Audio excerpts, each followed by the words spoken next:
O Museo do Viño de Cambados luce donde este xoves unha placa en recordo de Bernardino Quintanilla, creador e impulsor da Festa do Albariño. O acto de hoxe foi un pequeno recoñecemento que se quixo facer a Bernardino Quintanilla, unha persoa que,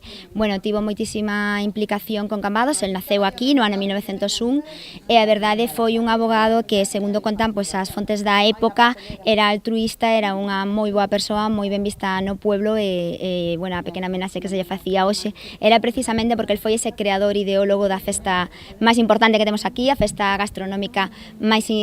antiga de toda Galicia, a segunda máis antiga de España, que é a Festa do Albariño, que este ano celebrou a súa 65 edición. Un recoñecemento que chega despois de que a súa filla se reunira con Fátima Abal, alcaldesa do municipio, e puxese no seu coñecemento a historia do seu pai. Despois de comprobar que todo era verdade, dende o Concello decidiron conceder esta pequena homenaxe. A min chegou no momento que cheguei á corporación, conocín a Vitoria Quintanilla, ela contoume como fora a historia de seu pai, e empecé tamén a mirar diferentes artigos, ela incluso me obsequiou con un libro no que viña un pouco que era a historia da Festa do Albariño, un libro que fora editado aquí no Concello de Cambados, que a verdade teño que recoñecer que eu non coñecía, pero que ela así me puxo en antecedentes e que todo o que ela me estaba contando era realmente así, que o seu pai era unha figura moi importante para a Festa do Albariño, tamén moi importante para a sociedade cambadesa da época.